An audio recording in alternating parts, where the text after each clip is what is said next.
Hello दोस्तों, फिर से हाजिर हूँ एक और बहुत ही महत्वपूर्ण वीडियो के साथ। आज की इस वीडियो में हम जो प्रश्न पढ़ने वाले हैं उस प्रश्न की आपके पेपर में आने की 100% गारंटी ले सकता हूँ मैं, क्योंकि ये हर साल बनने वाला प्रश्न है।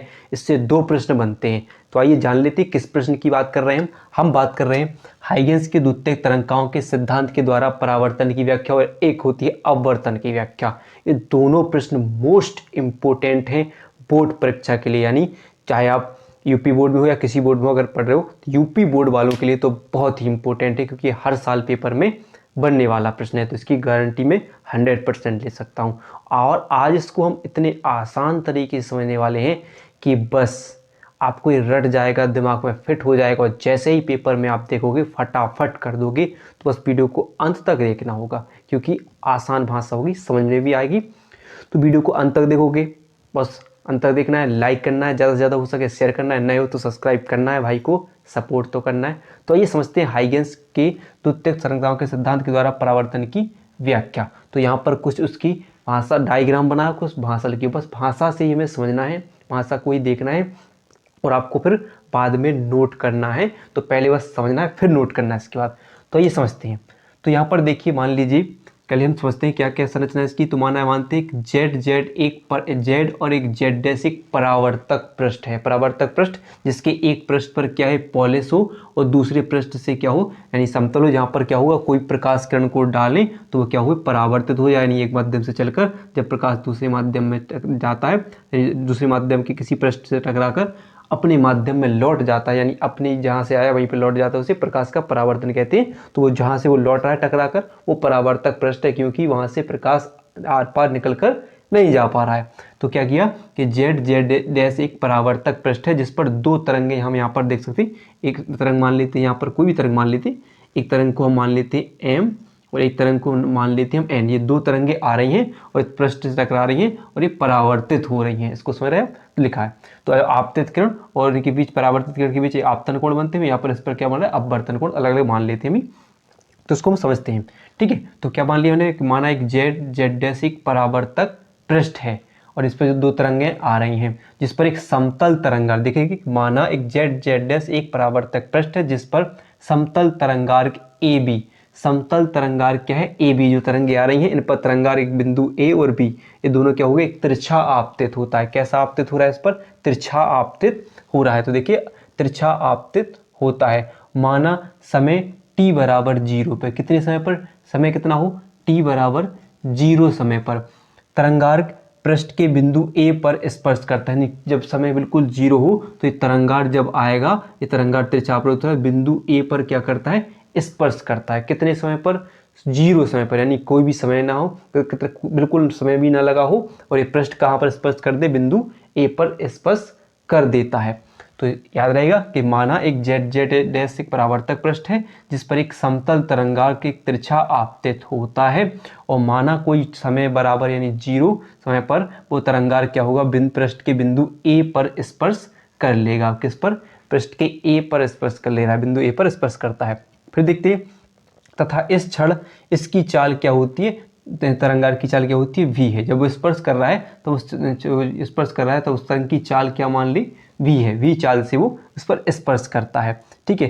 फिर तरंगार्क के बिंदु b को पृष्ठ एक तक पहुंचने पर, तरंगार्क के बिंदु को b को पृष्ठ तक पहुंचने में t समय लगता है। यानी तरंगार्क का बिंदु a है, इसको पृष्ठ तक पहुंचने में कितना समय लग रहा है, t समय लगता है। कितना, टी समय लगता है। अब जो दूसरा तरंगार्क है यहाँ तक पहुँचेगा तो उसको पहुँचने में कितना समय लगता है, टी समय लगता है। इसको ध्यान रखना है, टी समय लगता है। और ए से निकलने वाली द्वितीयक तरंगाएं टी समय के बाद ए बी डैश दूरी तय कर लेती है। यानी ए से निकलने वाली फिर दूसरी द्वितीयक तरंगाएं हैं वो कहाँ से, तो देखिए ए टी समय में कहाँ से ए बी दूरी तय कर लेनी, ए बी डैश दूरी तय कर लेती हैं। कर लेती है कि नहीं, तय कर लेती। इसी क्षण टी समय तरंगार्क को बिंदु बी दूरी, यानी क्या होगा, जो टी समय बाद तरंगार्क का बिंदु जो बी है, तरंगार्क का बिंदु बी है, वो कितनी दूरी तय कर लेता है, क्या से दूरी, बी से ए डैश की दूरी तय कर लेता है। वही टी समय पढ़ रहे हैं। तो कितना समझ में आया कि क्या पढ़ लिया हमने,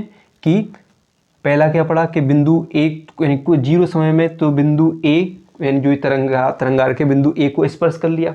फिर क्या होगा तो इसको जो टी समय लगता है बिंदु, जो फिर क्या होता है कि जो तरंगार्घ है वो किस चाल से चल रहा है, जो बी चाल से चल रहा था, तो बिंदु ए को स्पर्श कर लिया। फिर क्या है, तरंगार्घ को बिंदु बी, तरंगार्घ के बिंदु बी को पृष्ठ तक पहुंचने में कितना समय लगा है, टी समय लगता है, वो हम समझते हैं।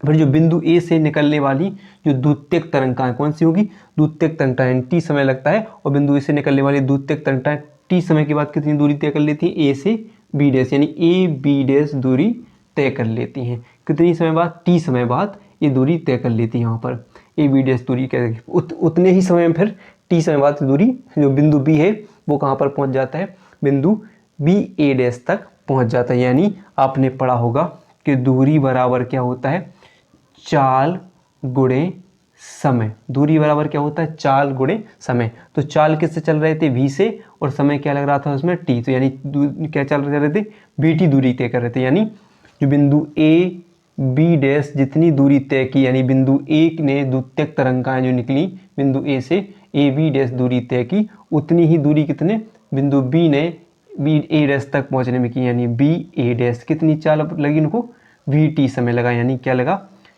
a b डैश बराबर बी ए डैश बराबर कितनी दूरी, बी टी। इसी को आप समीकरण 1 मान सकते हैं। क्लियर है। फिर देखिए कि बिंदु ए को केंद्र मानकर हमने क्या किया, इस बिंदु ए को केंद्र मानकर ए डैश बी डैश त्रिज्या का एक गोलीय चाप लगा, किसका, ए डैश, ठीक है, यहाँ से लिख सकते ए डैश और बी डैश त्रिज्या का क्या लगाया हमने, गोलीय चाप लगाते हैं।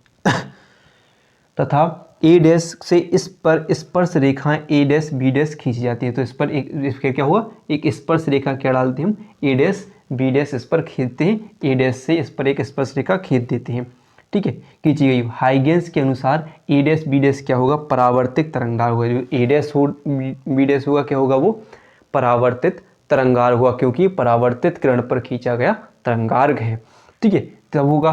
फिर देखते हैं अतः देखते हैं, फिर देखते हैं, हमें सिद्ध करना है कि परावर्तन यानी परावर्तन की व्याख्या करनी है। तो फिर देखोगे अतः समकोण, इन पर जो कोण बन रहे हैं, समकोण त्रिभुज, समकोण त्रिभुज, पहला समकोण त्रिभुज देखो दो बन रहे हैं, तो ए डैश यानी ए बी ए डैश, पहला त्रिभुज देखते हैं ए बी ए डैश, कैसा है, समकोण है। देखो 90 अंश का कोण बनाते हैं, और कैसे समकोण है, सर्वांग सम है, और एक ही रेखा पर बनने वाले कोण क्या होते हैं, सर्वांग सम।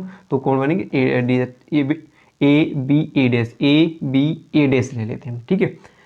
तो क्या होगा, तो इसके लिए मानते हैं हम क्या, साइन आई मान लेते हैं, क्योंकि क्या ले लेते हैं इसके लिए कोण, साइन आई ले लेते हैं। साइन आई बराबर क्या होगा इसके लिए, अब देखिए साइन थीटा बराबर क्या होता है, लंब बटे कर्ण होता है। साइन थीटा बराबर क्या होता है, लंब बटे कर्ण। तो इसके लिए लंब की बात करें तो यहाँ पर जो कोण बनेगा वही क्या होगा, इसका लंब होगा। तो यहाँ पर देख सकते हैं कि ए डैश बी डैश के लिए लंब यहाँ मान लेते हैं, यहाँ से यहाँ तक की दूरी क्या हो जाएगी, लंब हो जाएगी, क्योंकि यहाँ पर जो कोण बन रहा है और ये क्या हो जाएगी, लंब हो जाएगी। और इसको हम आधार मान लेते हैं, और उस कोण के सामने वाली भुजा क्या कहलाती है, कर्ण कहलाती है। तो ये क्या हो जाएगा, हमारा लंब हो जाएगा।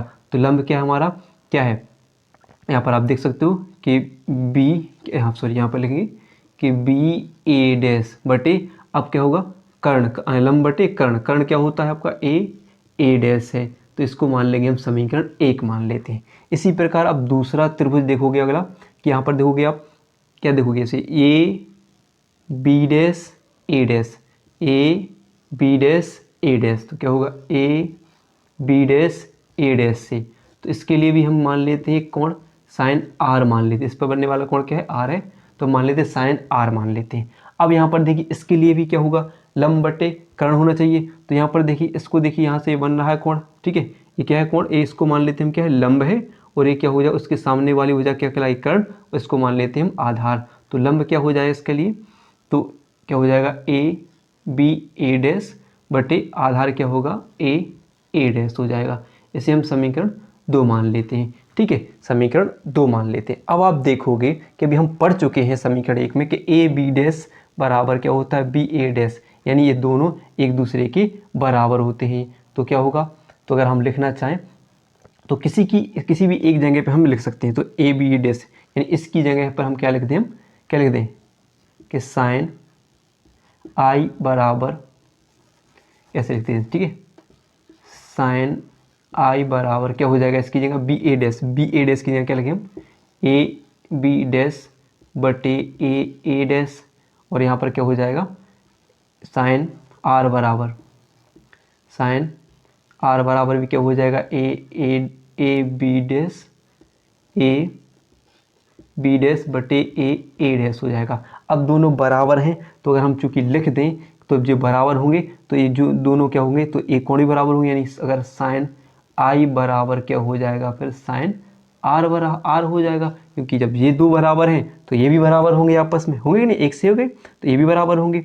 तो क्या होगा यहाँ पे साइन से साइन कट जाएगा, यानी कोण आई बराबर क्या होगा कोण आर निकल कर आ जाएगा, नहीं आ जाएगा। तो ये क्या हो गया आपतन कोण परावर्तन कोण आपस में क्या है बराबर है, आई आपतन कोण और आर क्या है परावर्तन कोण। तो अपवर्तन का परावर्तन का दूसरे नियम पड़ा है कि क्या होता है कि इसमें जो आपतन कोण का मान क्या हुआ आपतन कोण परावर्तन कोण आपस में बराबर होते हैं, क्या होता है द्वितीय नियम कहलाता है परावर्तन का। प्रथम नियम क्या होता है कि आपतित किरण, ये आने वाली किरण आपतित किरण, ये जाने वाली परावर्तित किरण, और आपतन बिंदु पर यहाँ पर ये बिंदु इसको मान लेते हैं हम आपतन बिंदु, और इस पर खींचा गया विलंब, तीनों एक ही तल में होते हैं। तो ये हो जाती है परावर्तन की व्याख्या हो जाएगी। तो इसको आप आराम से नोट कर सकते हो। तो वीडियो पसंद आई हो तो वीडियो को लाइक और चैनल को सब्सक्राइब करना ना भूलिएगा।